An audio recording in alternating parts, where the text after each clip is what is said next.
जय श्री श्याम। अभी तक आप लोगों को मैंने 45 दिन की यात्रा के बारे में बताया। आज हमारा 46वां दिन था और हम मालाखेड़ा राजपूत जी के दुकान में रुके थे। उन्हीं के कल घर पे भोजन किया, काफ़ी सारी बातें हुई, बहुत ही प्यार सम्मान मिला और आज सुबह का नाश्ता भी उन्हीं के यहाँ किया। उन्होंने ही बताया आगे ऐसे ऐसे नटरी का बारा आएगा, सरिस्का का जंगल आएगा, तो आप सरिस्का के जंगल के पहले रुक जाइएगा और काफ़ी लुभावना दृश्य होगा। उन्होंने हमें सारी तरह की जानकारी रास्ते की दे दी थी और हम आज थोड़ा सा हो सकता है जगह के लिए आगे पीछे चलना पड़े, क्योंकि जंगल पार हम कर नहीं पाएंगे। टोटल जंगल का एरिया नटरी का बाड़ा के बाद वो जंगल का एरिया मिला करके 40-45 किलोमीटर होगा और शाम को उस जंगल में निकला नहीं जाता है, वहाँ टाइगर वगैरह सब है। तो आज हमने 20-22 किलोमीटर नटरी का बाड़ा पार करने का ही प्लान बनाया था। हम वहाँ से सुबह नहा धोकर नाश्ता करके अपना वहाँ से निकल पड़े। कुछ किलोमीटर चलने के बाद ही हमने जो देखा दृश्य, मतलब इतना लुभावना दृश्य और इतना बड़ा पिकनिक स्पॉट हमने कभी सपने में भी नहीं सोचा था। नटरी का बाड़ा, उस जगह का नाम था नटरी का बाड़ा। वहाँ लोग पिकनिक मनाने आते हैं अलवर डिस्ट्रिक्ट में, तो सरिस्का जंगल सफारी और सरिस्का जंगल में सफारी की सैर भी करते हैं, नटरी का बाड़ा भी देखते हैं और काफ़ी एक लुभावना दृश्य था। लेकिन हमारे पास तो निशान के था, तो हम ज़्यादा कुछ घूमना हमारे लिए पॉसिबल नहीं था और ना ही हम निशान को लेके इधर उधर भटक सकते थे। इतनी हरियाली, इतनी ग्रीनरी, इतने प्यारे दृश्य। हमने ठाकुर जी को धन्यवाद किया कि ठाकुर जी, अगर हाईवे से हम जयपुर होते हुए निकल जाते तो ये दृश्य, ये गांव का प्यार, ये गांव का माहौल, ये सब हमें नहीं मिलता और हम समय से भी पहुंच जाते, हमें समय की कोई प्रॉब्लम नहीं थी। लेकिन एक हाईवे से, सिटी से निकलने से ढाबा, रेस्टोरेंट, गाड़ी घोड़े, यही सब मिलते और शायद ज़िंदगी में कभी अलवर डिस्ट्रिक्ट आना होता कि नहीं होता, ये भी हमें नहीं पता था। जब हम चले तो वहाँ हमें कुछ बंगाली डॉक्टर भी मिले, दुकान जिनकी आई रास्ते में। उन्होंने भी हमसे पूछा कि आप लोग कहाँ से हैं, तो हमने जैसे कहा बंगाल से हैं, तो किसी ने कहा बनगांव से है, किसी ने कहा बगनान से है। हर एरिया के बंगाल के वहाँ थे, लेकिन उनका आना जाना है जैसे हम लोग अपने कलकत्ता से गांव जाते हैं।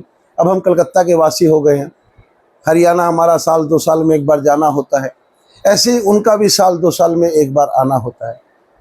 वहाँ डॉक्टरों की तादाद बंगाली ज़्यादा थे, लेकिन वो इतनी अच्छी मारवाड़ी भी जानते थे कि आप उनको पकड़ नहीं पाओगे कि वो मारवाड़ी हैं या नहीं। हम लोग बंगाल में, हमारा बचपन जवानी सब गुजरा है, तो एक हमारे बंगाल की टोन है जिससे हम लोग पकड़ लेते हैं हमारा बंगाल का ही होगा, बंगाली होगा। तो काफ़ी देरी उनसे बात की, चाय वाय भी हमने पी उनके साथ। उन्होंने हमसे पूछा कोई दवाई वगैरह कोई चीज़ की दरकार हो तो आप बताइए। हमने कहा नहीं बाबा की कृपा से कोई भी चीज़ की हमें दरकार नहीं है। तो इस तरह करते हुए फिर हम नटरी के बाड़ा में निकल गए और नटरी के बाड़ा में काफ़ी पिकनिक करने के लिए लोग आए हुए थे, काफ़ी फैमिली आई हुई थी, बाहर के भी लोग आए हुए थे, बहुत सारे दुकानें भी थी। जब हम नटरी का बाड़ा क्रॉस कर गए और सरिस्का के पहले वहाँ पर कम से कम 100-200 दुकानें थी, तो हमें बड़ा ताज्जुब हुआ। तो कुछ दुकानदार ने हमसे पूछा कि भैया क्या बात है, आप कहाँ जा रहे हैं। हमने कहा ऐसे ऐसे खाटू के लिए हम लोग हैं कलकत्ता से। बोला तब आज रात का विश्राम आप इसी एरिया में कर लीजिए, क्योंकि यहाँ से आगे आप अब रात को मत जाइएगा। हमने कहा क्यों। बोला नहीं, अब आगे सरिस्का का जंगल चालू हो जाएगा और इसमें शेर वगैरह भी है, काफ़ी तरह के जानवर हैं, रात के समय रिस्की हो जाएगा। दिन में वो कोई नुकसान नहीं करते, लेकिन रात के समय रिस्की हो जाएगा। और उस जगह पे कम से कम आधा किलोमीटर एरिया के अंदर में कोई 20,000-50,000 बंदर हमको मिले होंगे, जिनके साथ हमारा काफ़ी समय व्यतीत भी हुआ हमने अपनी तरफ से कभी केला तो कभी कुछ लेके खिलाया उनको। तो हमने वहाँ पर कुछ हल्का फुल्का जूस उस चाय वाय पिया। उसके बाद हमने पूछा यहाँ रुकने के लिए, बोला यहाँ होटल्स भी हैं। हमने कहा और, बोला यहाँ एक मंदिर है, आप वहाँ जाके बात कर लीजिए। तो जस्ट एक बॉर्डर बोल सकते हैं, नटरीबाड़ा क्रॉस करना और सिसका के ठीक पहले एक मंदिर था, बहुत ही प्यारा मंदिर। उस मंदिर में हम गए, वहाँ पुजारी जी से हमने बात की। उन्होंने कहा कोई दिक्कत नहीं, आप रात को यहाँ रुक जाइए, भोजन आप होटल में करिएगा तो होटल में करिए, नहीं तो हमारे पास जो भोजन बनता है आप हमारे यहाँ भी भोजन कर सकते हैं। हमने कहा ठीक है, कोई दिक्कत नहीं। उन्होंने हमें एक बगल में ही रूम दे दिया। उन्होंने जो एक बात बताई, बड़ी ताज्जुब वाली बात बताई हमें, जो हम सोच करके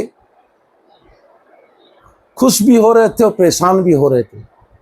उन्होंने कहा भाई साहब, आप 7-8 बजे के अंदर में खाना खा करके अपने रूम में घुस जाइएगा और रूम का गेट किसी भी कीमत पे मत खोलिएगा। अगर कोई भी खटखट करे, कुछ भी हो, आप पहले पूछिएगा कौन है। अगर कोई आदमी आपको आवाज़ से बताता है तो ही खोलिएगा। हमने कहा कि क्या बात है, भूत प्रेत की कोई बात आप कर रहे हैं? बोला नहीं, यहाँ पर रात को 9 बजे के बाद, 8-9 बजे के बाद कई बार जंगल से, सरिस्का से शेरों का, चीता का झुंड आता है, कभी 2, कभी 4, कभी 6। हमने कहा आपने देखे? बोला हाँ हमने देखे भी हैं और रेगुलर आते रहते हैं। तो हम लोग रात को 8 बजे के बाद बाहर नहीं निकलते हैं और दुकानें भी जनरल बंद होने लग जाती है। उस साइड में रोशनी है, मंदिर की साइड में रोशनी कम थी, दुकानें ख़त्म हो गई थी। वो मंदिर से थोड़ा सा रोड से 50 मीटर 40 मीटर अंदर की तरफ था। तो हमने कहा ठीक है, जैसी आपकी आज्ञा। तो हम लोग उस समय करीब 5 बज रहे थे, 6 बज रहे थे, क्योंकि सरिस्का का जंगल पार करना हमारे लिए पॉसिबल नहीं था, क्योंकि वो 20-22 किलोमीटर का एरिया था और हम लोग 15-20 किलोमीटर चल भी चुके थे। तो वहीं पर हमने रुकना उचित समझा, तो वहीं रुक गए। आरती वारती के बाद हम वहाँ पर पता करके आ गए थे। बढ़िया खाना वहाँ मिल रहा था, वेज खाना था, कोई तकलीफ़ नहीं थी। राजस्थान में ये सब चीज़ों की कोई प्रॉब्लम नहीं है। हमने वहाँ खाना वाना खा लिया। 7, साढ़े 7, पौने 8 बजे हम अपने रूम में घुस गए मंदिर के दर्शन करके। हम और कृष्णा और हमारा ड्राइवर 3 थे वहाँ पर। हमने कृष्णा को थोड़ा इस चीज़ों से डर लगता है। हमने कृष्णा को मजाक में कहा कि ज़िंदगी में कभी शेर तो नहीं देखा है, सुना है, या चिड़ियाघर में देखा है, क्यों ना आज रात को 9, साढ़े 9 बजे के बाद एक बार बाहर निकला जाए और शेर को देखा जाए अगर आता है तो। उसको इतना बोलने से डर लग गया, बड़ी हंसी आई। तो फिर हम लोग अपना रूम को, बोला भैया नहीं प्लीज़ ऐसा मत करिए, गेट भी मत खोलिएगा। हमने कहा अगर वॉशरूम वगैरह जाना हो, बोला आज जो करना आप 8 बजे के पहले कर लीजिए, आज रात को सुबह के पहले कोई गेट मत खोलिएगा। खैर हमें कोई प्रॉब्लम भी नहीं थी, क्योंकि हम लोग वॉशरूम वगैरह जा करके जब सोते थे तो बाबा की ऐसी कृपा थी, पढ़ते ही नींद आती थी और सुबह ही नींद खुलती थी 5, साढ़े 5 बजे। तो हम लोग वहाँ सो गए और हम लोग उस दिन नटरी के 12 पार करने के बाद सिसका के जंगल के पहले सो गए। तो हमारा शेर वगैरह से तो कोई पाला पड़ा नहीं। कल के वीडियो में आपको बताऊंगा जब सिसका का जंगल हमने पार किया तो उसमें हमें क्या क्या मिला। तब तक के लिए जय जय श्री श्याम।